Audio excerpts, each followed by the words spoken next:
करेगा। भाई मौत मौत मौत का डर तो सबको है ना, सबको है ना, और डरना चाहिए। अल्लाह के नबी ने इरशाद फरमाया, मौत से डरो, जब किसी जनाजा को देखो तो खड़े हो जाया करो। मौत से डरो, मौत डरने की चीज है। दोस्तों एक दिन इस चमन से आशियाना उठाना पड़ेगा। दोस्तों एक दिन इस चमन से आशियाना उठाना पड़ेगा। दोस्तों एक दिन इस चमन से आशियाना उठाना पड़ेगा। उठ गया जिस घड़ी आबोदाना, छोड़कर सबको जाना पड़ेगा। उठ गया जिस घड़ी आबोदाना, छोड़कर सबको जाना पड़ेगा। कब्र में फेंक देगा जमाना, फेंक कर लोग होंगे रवाना। बहुत खूब भाई, खूब भाई। की हकीकत है। और कुर्बान जाओ, बाप का 2 बेटा है, बाप का इंतकाल हो गया। वो सारे रिश्तेदार लोग जमा हुए, नहलाया, गुस्ल दिया गया, कफन पहनाया, नमाज जनाजा पढ़ी, कब्रिस्तान में ले जाकर दफन कर दिया। दोनों भाई शाम को अब घर में बैठे तो बड़े भाई ने छोटे भाई से कहा कि मुन्ना ऐसा करो, अब्बा तो इंतकाल कर गए, अब जितनी जायदाद है सब तकसीम करो, मेरा हिस्सा मुझे दे दो। तो छोटे भाई ने कहा कि भाई अब्बा को मरे हुए अभी 24 घंटे नहीं हुए, थोड़ा सब्र तो कर लो, कुछ दिन के बाद तकसीम कर लेंगे। तो बड़े भाई ने कहा कि नहीं, सब्र करने की क्या बात है।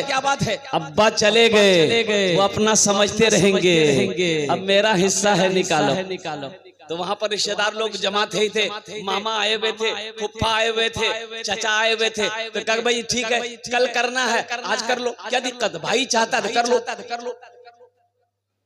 तो मामा ने कहा कि भाई देखो तुम्हारा बाप 5 बीघा जमीन छोड़ के मरा है, क्या करोगे। छोटे भाई से पूछे क्या करोगे, 5 बीघा जमीन तुम्हारा बाप छोड़ के मरा है। तो छोटे भाई ने कहा कि भैया जानेगा। बड़े भाई की तरफ इशारा किया कि भैया जानेगा। तो भैया से पूछा भाई क्या करोगे, तो भैया बोला कि ठीक है, वो 5 बीघा जमीन हम रख लेंगे। फिर मामा ने कहा कि भाई तुम्हारा अब्बा जो है ना वो 5 जानवर छोड़कर मरे हैं, उसका क्या करोगे। तो छोटा बोला भैया जानेगा। तो भैया बोला कि ठीक है, वो 5 जानवर हम रख लेंगे। तो फिर मामा ने कहा कि तुम्हारा अब्बा एक दुकान छोड़कर मरा है, क्या करोगे। तो छोटा से पूछा, छोटा बोला भैया जानेगा। तो भैया बोला कि ठीक है, दुकान भी हम रख लेंगे। तब मामा बोला तुम्हारे अब्बा के ऊपर में 50,000 रुपया कर्जा है, क्या करोगे। तो छोटका से पूछा, तो छोटका बोला कि भैया जानेगा। तो भैया हो गया, सब हम ही जानेंगे, तुम कुछ नहीं जानोगे। सब हम ही जानेंगे, तुम कुछ नहीं जानोगे। जमीन हम जाने, जानवर को हम जाना, दुकान हम जाने, कम से कम बाप का छोटा बेटा तुम हो, अब्बा का कर्जा तुम जानो। कब्र में फेंक देगा जमाना, फेंक कर लोग होंगे रवाना। कब्र में फेंक देगा जमाना, फेंक कर लोग होंगे रवाना। मिट्टी डालेंगे फिर मुट्ठी मुट्ठी, ये भी हिस्सा उठाना पड़ेगा। उठ गया जिस घड़ी आबोदाना, छोड़कर सबको जाना पड़ेगा। वो राहिब कहा कि भाई तुम्हें शर्म आती है। बोला क्यों। बोला 99 आदमी को कत्ल करके मार दिया, अब आए हो तौबा का मसला पूछने के लिए। तेरी तौबा हरगिज कबूल नहीं होगी। तो राहिब बोला अच्छा एकदम आपने फैसला कर दिया तौबा कबूल नहीं होगी। बोला नहीं नहीं नहीं होगी, चलो उठो यहाँ से जाओ। बोला अच्छा ठीक है। जब तौबे कबूल नहीं होगी तो हम भी अपना फैसला करते हैं। निकाला तलवार। बोला जब तौबा कबूले नहीं होगी तो ये 99 का आंकड़ा काहे रहेगा, हम सेंचुरी क्यों नहीं मारेंगे, हम 100 क्यों नहीं मारेंगे। निकाला तलवार और राही का गर्दन उड़ा दिया। भाई कितने हो गए? 100 हो गए। अल्लाह के नबी जनाब मोहम्मद रसूलुल्लाह, सारे लोग बोल दो सल्लल्लाहु अलैहि वसल्लम इरशाद फरमाते हैं। फिर कुछ महीने गुजरे, आखिर था तो बंदा था, आखिर था तो इंसान था, आखिर था तो बशर था। कुर्बान जाओ, आंखों से नींदें दूर है। वो सोचा कि अब मुझे किसी आलिम से मसला पूछना होगा, किसी आलिम से मसला पूछना होगा कि मैं अपने गुनाहों से तौबा करना चाहता हूँ, क्या मेरा तौबा अल्लाह कबूल करेगा, क्या तौबा का दरवाजा खुला हुआ है कि नहीं है। वो इसी पेशो पेश में था। सुबह हुई, बहुत काफी लंबा सफर किया। काफी लंबा सफर करने के बाद एक आलिम के पास पहुंचता है, बारगाह में बैठता है, अदब से बैठता है। आलिम पूछता है बाबू कहाँ से आए? बोले मैं फला मकाम से आया हूँ, बहुत दूर से आया हूँ, लंबा सफर करके आया हूँ। कहो क्या बात है? कहा कि हजरत बस एक मसला पूछनी थी। बोला पूछो क्या बात? कहा कि हजरत मैं अब तक 100 आदमी को मार चुका हूँ। भाई कितने आदमी को मार चुका हूँ? बोलो 100 आदमी को। ये कह रहा है उस आलिम से कि मैं अब तक 100 आदमी को मार चुका हूँ। तो उस आलिम ने कहा कि फिर? बोला हजरत बस मैं तौबा करना चाहता हूँ, मसाला यही है कि मैं जो तौबा करूंगा क्या मेरी तौबा अल्लाह कबूल करेगा कि नहीं करेगा। तो आलिम था, उन्होंने कहा कि बाबू सुनो, तौबा का दरवाजा खुला है। सुभान अल्लाह, बोला माशाअल्लाह। तौबा का दरवाजा खुला हुआ है, तू सिद्के दिल से तौबा करेगा, सच्चे मन से तौबा करेगा, अल्लाह तेरी तौबा कबूल कर लेगा। लेकिन सुनो ये तौबा यहाँ मत करना। वो बस्ती देख रहा है, कहा कि हाँ मैं देख रहा हूँ, कि चला जा उसी बस्ती में, चला जा उसी मोहल्ले में, चला जा वहाँ नेक लोग रहते हैं, मुत्तकी लोग रहते हैं, दीन वाले लोग रहते हैं, दीन के दाई लोग रहते हैं, उनकी सोहबत में चला जा, उनकी सोहबत में रहना, तौबा करना, अल्लाह तेरी तौबा को अपनी बारगाह में कबूल फरमा ले। हदीस के लफ्ज हैं, आमिना के लाल जनाबे मोहम्मद रसूलुल्लाह सल्लल्लाहु अलैहि वसल्लम इरशाद फरमाते हैं कि इस शख्स ने जब ये सुना कि तौबा कबूल हो जाएगी मेरी, तौबा का दरवाजा खुला हुआ है, तो उस आलिम के पास से उठा और उस बस्ती की तरफ दौड़ना शुरू कर दिया। जैसे इस बस्ती से निकला, वो बस्ती तो बहुत दूर थी, इस बस्ती से जैसे ही कुछ कदम आगे बढ़ा होगा, ठोकर लगी, मुंह के बल गिरा। हदीस के लफ्ज हैं, उलमा फरमाते हैं कि मुंह के बल गिरा, हाथ यूं रहा, पेट के बल गिरा, हाथ यूं रहा। उठना चाहा, उठ ना पाया, हिलना चाहा, हिल ना पाया। हाथ काम करना बंद कर दिया, जिसमें साकित हो गया, सांसें रुक गई, आंखें बंद हो गई, जिसमें शुरू परवास कर गई। भाई मौत हो गई। सफर है लंबा, कोई साथी नहीं मिलता, अकेला है दूल्हा, कोई बाराती नहीं मिलता। अकेला है दूल्हा, कोई बाराती नहीं मिलता। अल्लाह के नबी इरशाद फरमाते हैं कि जिसमें शुरू परवाज कर गई, जन्नत के फरिश्ते आ गए, जहन्नम के भी फरिश्ते आ गए। अब जन्नत के फरिश्ते कह रहे कि ये तौबा करने जा रहा था, इसे मैं जन्नत में लेकर जाऊंगा। जहन्नम के फरिश्ते कह रहे हैं कि ये 100 आदमी का कातिल है, अभी तौबा नहीं किया था, इसे मैं जहन्नम में लेकर जाऊंगा। हदीस के लफ्ज हैं कि दोनों में बहस हो रही थी, जन्नत के फरिश्ते और जहन्नम के फरिश्ते में बहस हो रही थी कि अल्लाह ने तीसरे फरिश्ते को भेजा। सुभान अल्लाह, बोला था माशाअल्लाह, सुभान अल्लाह। अब ये शख्स जन्नत में गया कि जहन्नम में गया, मैं लास्ट में बताने की कोशिश करूंगा। इंशाल्लाह सुन के उठेंगे तो इंशाल्लाह सुन के उठेंगे, इंशाल्लाह सुन के उठेंगे मेरे भाई। माशाल्लाह अल्हम्दुलिल्लाह। अभी मैं आ रहा था तो एक हजरत ने कहा कि हजरत आप भोजपुरी पढ़ते हैं तो थोड़ा सा भोजपुरी भी पढ़ दीजिएगा। अब पता नहीं आप लोग भोजपुरी समझते हैं कि नहीं समझते? जी जी समझते?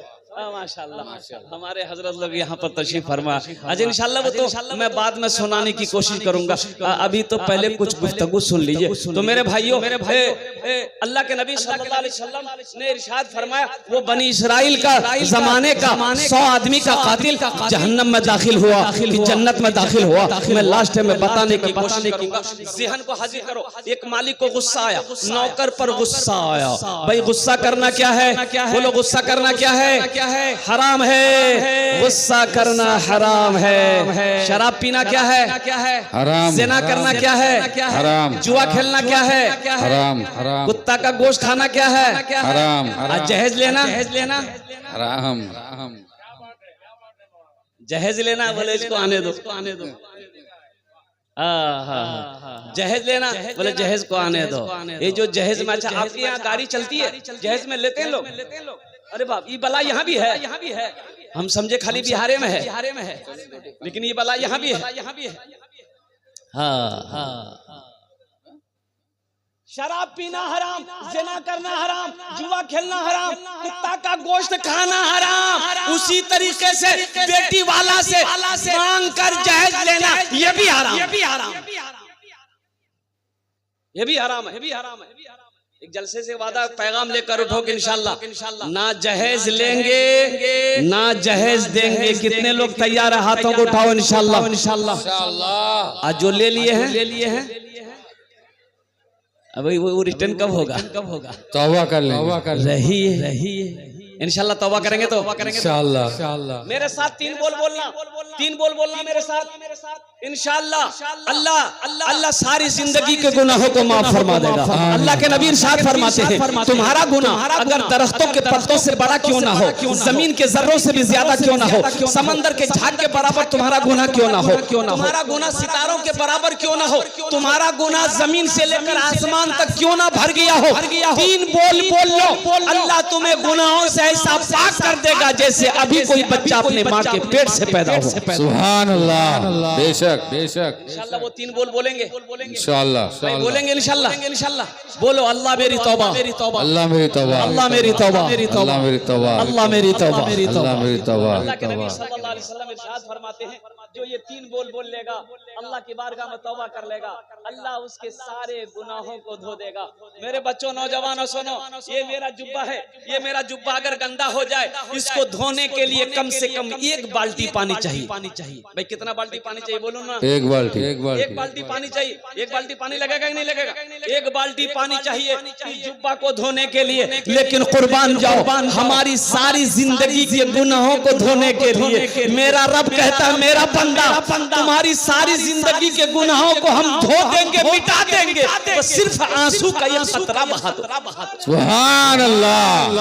आंसू का एक कतरा बहा दो, निकाल दो, हम तुम्हें गुनाहों से ऐसा पाक कर देंगे जैसे अभी कोई बच्चा अपने माँ के पेट से पैदा हुआ। इंशाल्लाह तौबा करके उठेंगे यहाँ से इंशाल्लाह। इस जलसे से कुछ लेकर जाओ। अल्लाह अकबर कबीरा, कुर्बान जाओ। देखिए सबसे बड़ी बात, बड़ी चीज है अमल की बात। तकरीर सुनना बहादुरी है, लेकिन इससे बड़ी बहादुरी यह है कि आप अमल करो। उलमा की बातों को सुनो तो अमल करो। अमल की नीयत से बैठोगे तो इंशाल्लाह ये बात अच्छी लगेगी, ये बात दिलों के अंदर में उतरेगी। जहेज के ऊपर मैं भी गुफ्तगू जी। अब मेरा मौजू वो नहीं है। मेरा मौजू इसलिए कि इन्ना नहनु नज़्ज़लना ज़िक्र व इन्ना लहु लहाफ़िज़ून, ये मैंने तिलावत किया है। इस मौजू पे मुझे तकरीर करनी है, लेकिन जहेज की बात आ गई है। अगर आपकी इजाजत हो तो कुछ रोशनी डाल दूं जहेज के ऊपर में। भाई डाल दूं? डालिए। थोड़ा सा रोशनी माँ बाप के बारे में डालिएगा। एक बात याद रखना मेरे नौजवानों, थोड़ा माँ बाप के बारे में। माँ बाप इंशाल्लाह, माँ बाप के ऊपर में भी एक बात याद रखना नौजवानों, किसी की दौलत से कोई दौलत वाला आज तक नहीं बना है। सास ससुर से अपने ससुर से 5 लाख रुपए तुम ले लिए जहेज में, क्या तुम पैसा वाला हो जाओगे? ये पैसा रुकेगा? अरे हराम का पैसा कभी रुका ही नहीं है जो रुकेगा। वो जिस रास्ते से आएगा उसी रास्ते से चला जाए। हराम के पैसे से कोई मालदार नहीं बना है। ए नौजवानों सुनो, अरे किसी के पैसे पे नजर क्यों रखते हो?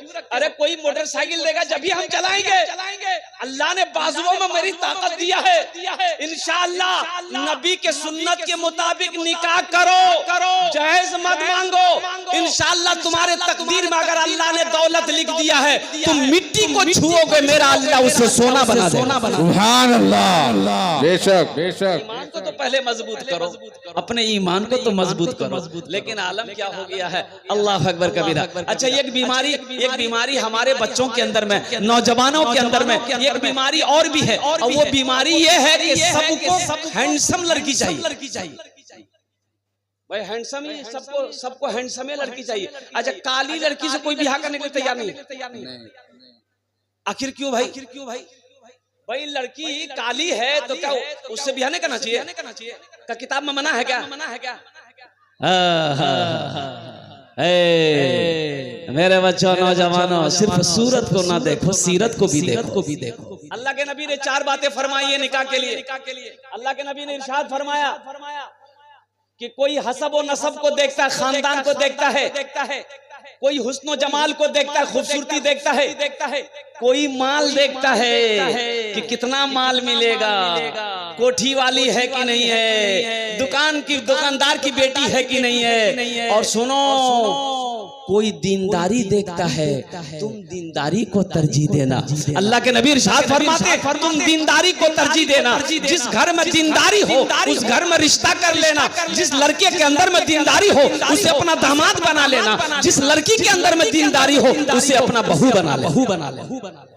एक लड़का ऐसे ही बहुत फोटो देखता था। अभी तो ये जमाना, हमारे अकाबिरीन यहाँ बैठे हुए हैं। एक वो जमाना था जब लड़के की शादी की बात घर में छिड़ जाती थी तो लड़का शर्म से पानी हो जाता था, माँ बाप के सामने जल्दी नहीं आता। बोले बात सही है कि नहीं? लड़का शर्म कि भाई मेरी शादी की बातचीत चल रही, हम कैसे माँ बाप के सामने जाएंगे। और अभी का जमाना देख लिया, लड़का मोबाइल में लड़की का फोटो लेकर घूम रहा। अम्मा से कहता है कि इसी फुटकी से हम ब्याह करेंगे। अब्बा से बोल देना यही मेरी पसंद है, यही मेरी लैला है, अगर इससे शादी नहीं हुई तो बस समझ लो हम घर छोड़ के भाग जाए। क्यों आए थे इस दुनिया में, क्यों आए थे इस दुनिया में, जाना है मालूम नहीं। क्यों आए थे इस दुनिया में, जाना है मालूम नहीं। सामाने सफर सब ठीक करो, कब होगा सफर मालूम नहीं। आए थे इस दुनिया में, जाना है मालूम नहीं। इस घर को बेहतर बनाए हो, जिस घर में रहना है 2 दिन। इस घर को बेहतर बनाए हो, जिस घर में रहना है 2 दिन। जिस घर में हमेशा रहना है, कैसा होगा वो घर मालूम नहीं। क्यों आए थे इस दुनिया में, जाना है मालूम नहीं। सुनो बहुत जहाँ दीनदारी हो वहाँ रिश्ता करो, इसलिए कि दीनदार लड़की से निकाह करोगे, अल्लाह उस बच्ची के वो बच्ची अपना कदम को तेरे घर में रखेगी। अल्लाह उसके कदम के सदके में तुफैल में अल्लाह तेरे घर को जन्नत बना देगा। सुभान अल्लाह। जहाँ दीनदारी हो दीनदारी हो, लड़की का बाप नमाजी हो, लड़की की माँ नमाजी हो, अल्लाह अकबर कबीरा, उस घर के अंदर में दीनदारी हो, उस घर को, उस रिश्ते को सबसे पहले तरजीह दो। ये हम नहीं कहते, इमामुल अंबिया सैयदुल मुरसलीन जनाब मोहम्मदुर रसूलुल्लाह सल्लल्लाहु अलैहि वसल्लम दीनदारी को तरजीह दो। एक लड़का फोटो देखता था, उसकी माँ फोटो दिखाती थी, भाई भाभी फोटो दिखा, देखो ये लड़की तुम्हारे लिए आई है, पसंद है। ये लड़का देखता था, बोला नहीं ये हमको पसंद नहीं है। काहे पसंद नहीं है? बोला नहीं बहुत काली है, चलो छांटो। ये लड़की देखो, ये लड़की पसंद है, बोला नहीं ये भी पसंद नहीं। काहे नहीं पसंद है? बोले इसकी नाक टेढ़ी है, चलो हटाओ। ये लड़की की फोटो देखो, ये पसंद है, बोला नहीं। काहे नहीं पसंद है? बोले इस लड़की की आंख छोटी है। यानी छांटते छांटते इसकी उम्र 40 साल हो गई। कितनी उम्र हो गई भाई बोलो? 40। अब 40 साल हो गई। तो इनका जीजा ने कहा कि देखो अब तुम्हारी शादी नहीं होगी। बोला क्यों नहीं होगी? बोला इसलिए नहीं होगी कि अब तेरी उम्र 40 साल हो गई। 40 साल के बाद बुढ़ापा शुरू होता है, अब बेटी कौन देगा तुमको? तो भी बड़ा अफसोस किया, बोला कि नहीं सही है जीजा, ऐसा कीजिए अब हम लड़की नहीं देखेंगे, ना फोटो देखेंगे ना लड़की देखेंगे। ऐसा कीजिए आप जो देख लीजिएगा ना, आपके देखे पे हम तैयार। तो जीजा बोला अच्छा बेटा तुमको हम बियाह करवा रहे हैं। ये काली लड़की से बातचीत चला दी। बात फाइनल, बारात गई, निकाह करके बीवी को लाया। अब जब रात में कमरे में गया बीवी के पास, तो बीवी घूंघट उठाई, तो बीवी को देखा ना, वो लड़का वहीं बेहोश हो गया। तो उसकी बीवी सोची कि लगता कोई बीमारी है का ये लड़का को, ये तो कोई बातें नहीं किया, पहले बेहोश हो गया। तो पानी का गिलास उठाई, पानी का छींटा चेहरे पे मारी, बोली अरे आपको कोई बीमारी है क्या? तो नौजवान आग बोला बीमारी नहीं है, जल्दी बोलो नहीं तो फिर बेहोश हो जाएंगे। तो लड़की बोली कि हम यहाँ नई नवेली आई है, हम नई यहाँ आए हैं, हम यहाँ किसी को नहीं जानते हैं, ना किसी को पहचानते हैं, एक बात पूछनी थी। शौहर बोला जल्दी पूछो। तो बीवी बोली कि ये बता दिए यहाँ पर हम किससे पर्दा करें, किससे पर्दा नहीं करें। तो लड़का बोला कि सुनो तुम किसी से पर्दा करो या ना करो, लेकिन हमसे जरूर पर्दा करना। फिर लड़का बेहोश हो गया। फिर लड़का बेहोश हो गया। नौजवानों सिर्फ सूरत पे ना जाओ, सीरत पे भी जाओ। हजरत फातिमा ज़हरा रज़ियल्लाहु ताला अन्हा कुर्बान जाइए, 15 साल की उम्र है। अच्छा हजरत फातिमा ज़हरा के पैगाम हजरत अबू बकर सिद्दीक ने भी दिया, हजरत उमर फारूक भी अपना पैगाम लेकर आए, और मक्के के अमीर लोग पैगाम लेकर आए। अल्लाह के नबी ने मना फरमा दिया, फातिमा अभी छोटी है और कुर्बान जाइए। हजरत अली बकरी चरा रहे थे। बकरी चराना नबी की सुन्नत है। सुभान अल्लाह बोले तो सुभान अल्लाह। बकरी चराना नबी की सुन्नत है। सुन लो, चराना बोल रहे हम, चुराना नहीं बोल रहे हैं। बकरी चराना नबी की सुन्नत है। हजरत अली बकरी चरा रहे थे, उधर से हजरत अबू बकर सिद्दीक ने कहा कि अली जा, मुस्तफा कायनात बैठे हुए हैं, फातिमा का निकाह का पैगाम की बातें चल रही है, तू भी अपना पैगाम दे दे। तो हजरत अली ने कहा कि आप लोगों का क्या हुआ? बोला नहीं हम लोगों की बात कबूल नहीं हुई, शायद तेरी बात कबूल हो जाए। तो हजरत अली ने कहा कि जब आप लोगों की बात कबूल नहीं हुई तो मेरी क्या हैसियत है, मैं तो एक गुलाम हूँ। कहा कि जा तो सही। तो हजरत अली गए बैठे, तो अल्लाह के नबी सल्लल्लाहु अलैहि वसल्लम ने इरशाद फरमाया, नजर उठाई, निगाह उठाई, गाली क्या बात है? कहा कि या रसूल अल्लाह पैगाम।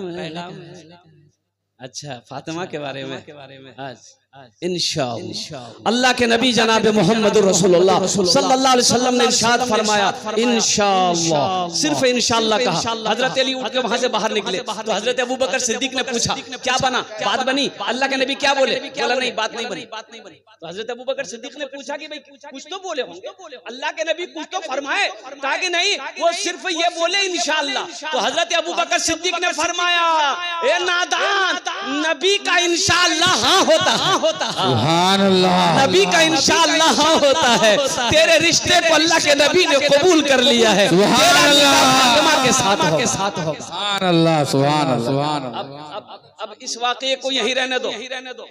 रुखसती कितने दिनों में हजरत फातिमा ज़हरा की हुई, और जहेज में अल्लाह के नबी ने अपनी बेटी को क्या क्या दिया, अपनी बेटी को जहेज में क्या क्या दिया अल्लाह के नबी सल्लल्लाहु अलैहि वसल्लम ने। और रुखसती किन कपड़ों में हजरत फातिमा ज़हरा की हुई रज़ियल्लाहु ताला अन्हा।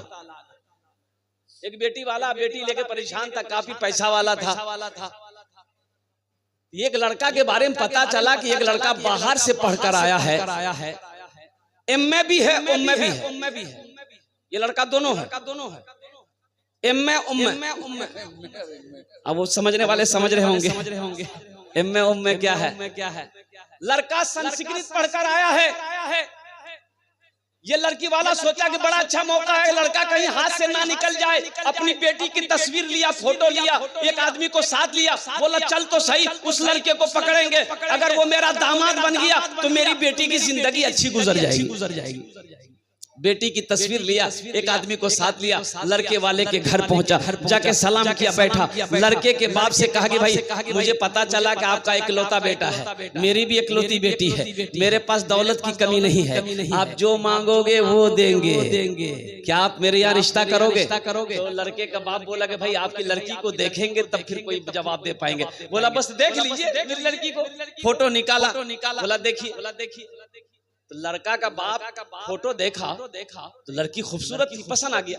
बोला बच्ची तो बहुत अच्छी है, मुझे पसंद है, मेरे बेटे को देखा। तो उसके बेटे को दिखाया, बेटे ने भी पसंद कर लिया। लड़की वाला बड़ा खुश हो गया, चलो बात हो गई, पसंद आ गई। अब सोचा कि चलो जब तैयार हो ही गया है तो कुछ लेन देन की बात कर ले, क्या लेगा क्या नहीं लेगा, क्या देना पड़ेगा क्या नहीं देना पड़ेगा। तो लड़के के बाप से बोला कि भाई आप क्या लोगे जहेज में?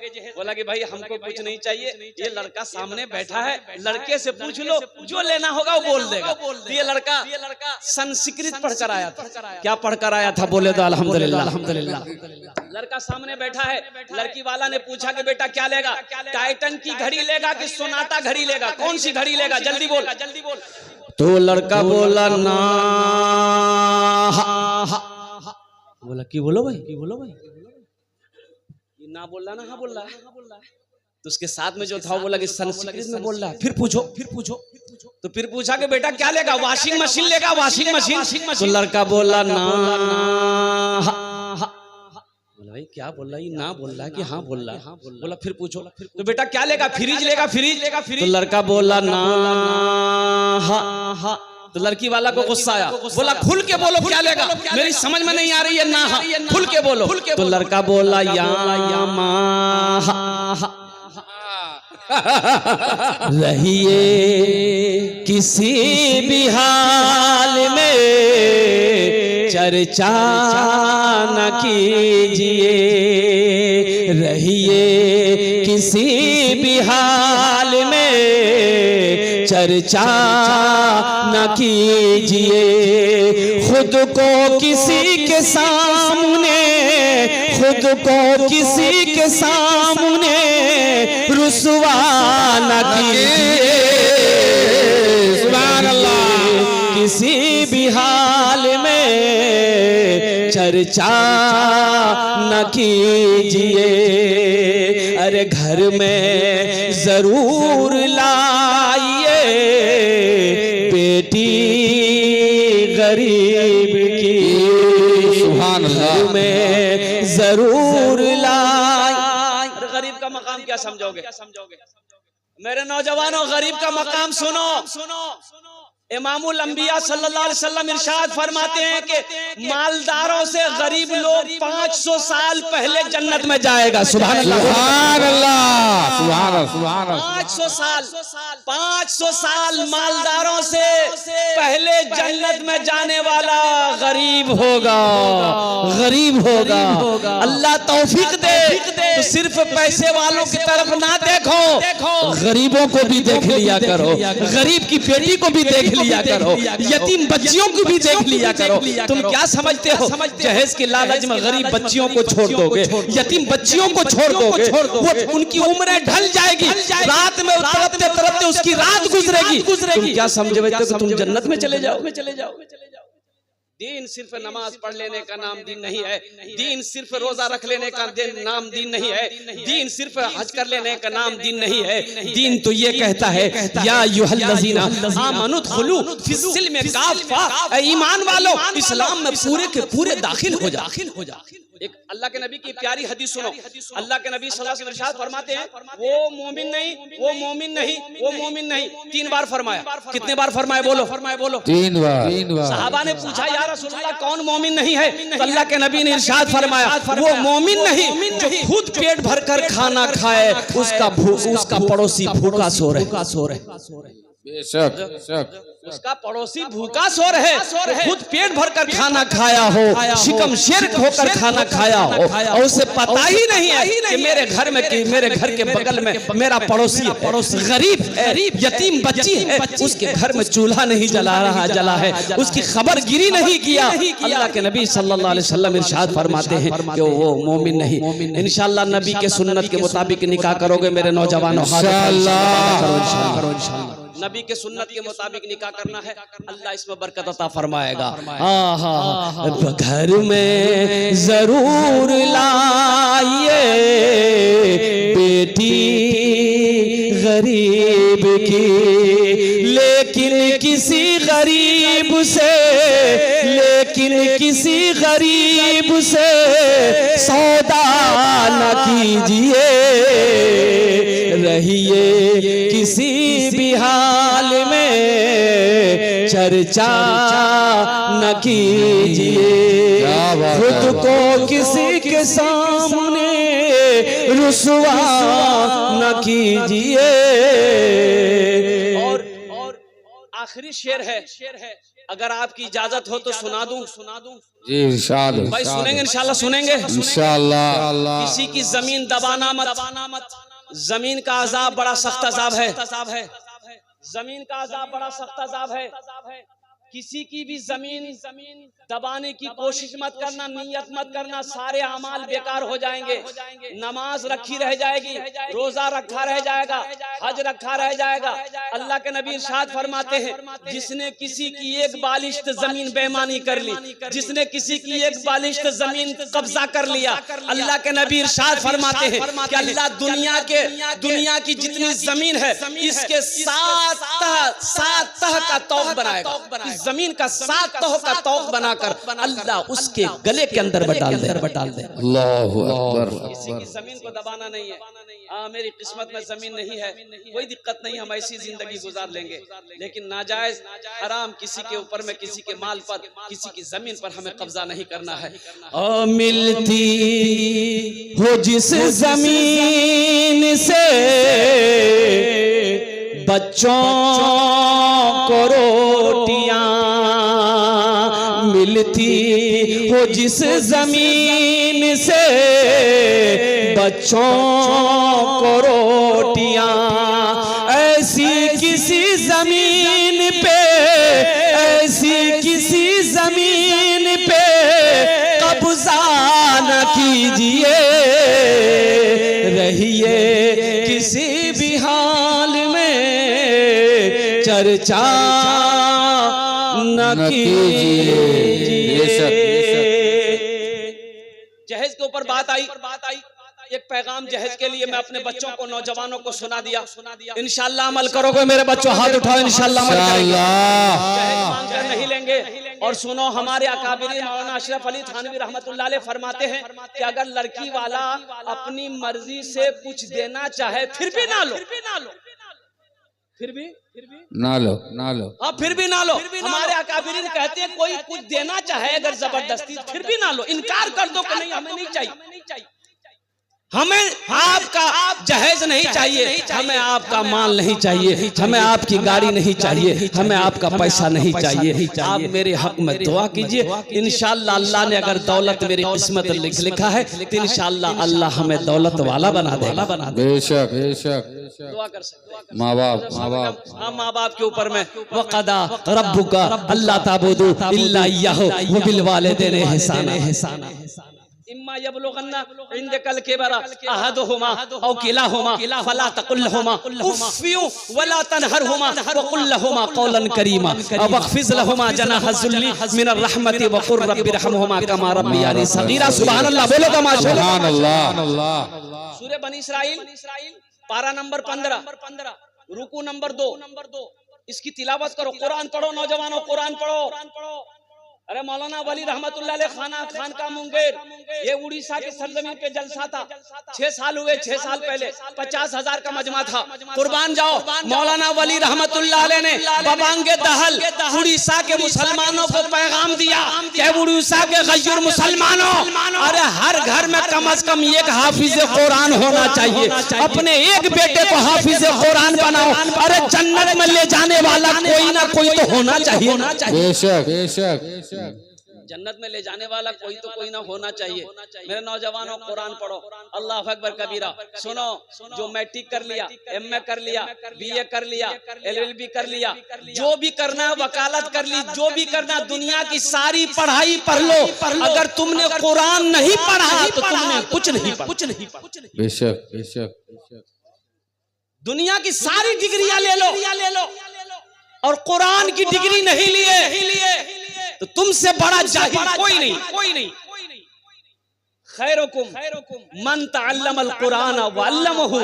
सुनो, नबी करीम सल्लल्लाहु अलैहि वसल्लम इरशाद फरमाते हैं कि तुम में सबसे बेहतर वो है।